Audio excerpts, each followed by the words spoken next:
सुलझे हुए लोग अपनी मुस्तकबिल की ज़रूरियात के लिए एमरजेंसी फ़ंड लाजमी कायम करते हैं। और ये एमरजेंसी फ़ंड कायम करना कोई रॉकेट साइंस नहीं है। आपने अपनी इनकम का 5 से 10% या 20% जितना आपसे इजीली पॉसिबल हो सके वो आपने हर माह अलहदा करते जाना है। ये मुहज़्ज़ब मुल्कों में मुहज़्ज़ब लोगों की निशानी होती है कि उनके पास एमरजेंसी फ़ंड मौजूद होता है। पाकिस्तान में हिसाब किताब थोड़ा वखरा चल रहा होता है। यहाँ पे मोबाइल लेना है और उसके लिए कहते हैं कि हमें कर्ज़े हंसना चाहिए। अगर कर्ज़े हंसना नहीं मिलेगा तो फिर हम माइक्रो फाइनेंस बैंक से जाके 30% पे कर्ज़ा ले आएंगे और फिर ला के मोबाइल ले लेंगे। फिर वो 30% वापस करते करते करते जनाब महीने की सारी आमदन जो है बैंक वालों को दे देंगे। तो एमरजेंसी फ़ंड कायम करना बहुत ज़रूरी है।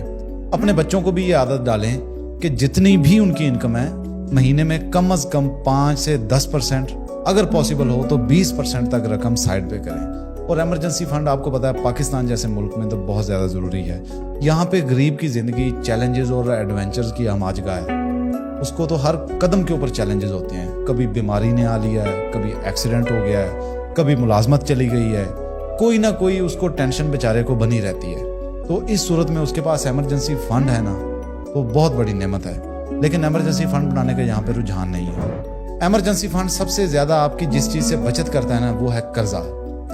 कर्जे के नीचे जब आप एक मरतबा आ जाते हैं ना तो फिर आप ज़हनी तौर के ऊपर कर्जे से निकल ही नहीं सकते हैं। वो रीपे करना आपके लिए अजाब बन जाता है। आप उसे रीपे करने का सोच रहे होते हैं, कोई ना कोई और आफत आ जाती है। तो अपने आप को ज़हनी सुकून में रखने के लिए ज़रूरी है कि एक तो आप कर्जा ना लें, आपके पास एमरजेंसी फ़ंड मौजूद होना चाहिए। आपकी जितनी इनकम है, अगर आपकी महीने की तनख्वाह 30,000 है तो आपका एमरजेंसी फ़ंड कम से कम 3 महीने की तनख्वाह के बराबर होना चाहिए। खुदा न खास्ता आपकी नौकरी चली जाए तो आपके पास कम 90,000 रुपया पड़ा होना चाहिए।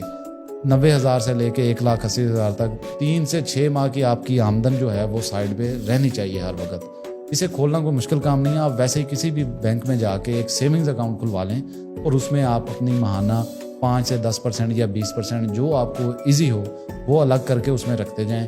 जब आपके पास कम से कम 6 माह की आमदन के बराबर रकम हो जाएगी फिर उसके बाद आप अपनी अय्याशी कर सकते हैं। आप उसके बाद जो चाहे ख़रीदारी कर सकते हैं। लेकिन एमरजेंसी फ़ंड आप लाजमी बनाएं, अपने बच्चों को भी सिखाएं, क्योंकि एमरजेंसी फ़ंड नहीं होगा तो फिर आपको कर्ज़ा मांगना पड़ेगा और पाकिस्तान में कर्ज़ा बहुत ज़्यादा महंगा है। अगर आप बैंक से लेंगे तो वो भी कम से कम आपको 15% से ज़्यादा रेट में मिलेगा।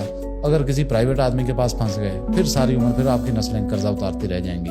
इसके अलावा एक चीज़ याद रखें कि जब आप पैसे सेविंग अकाउंट में रखवा रहे हैं तो इसके लिए फाइलर होना लाजमी तो नहीं है लेकिन ज़रूरी है, क्योंकि अगर आप फाइलर होंगे तो आपको कम रेट लगेगा।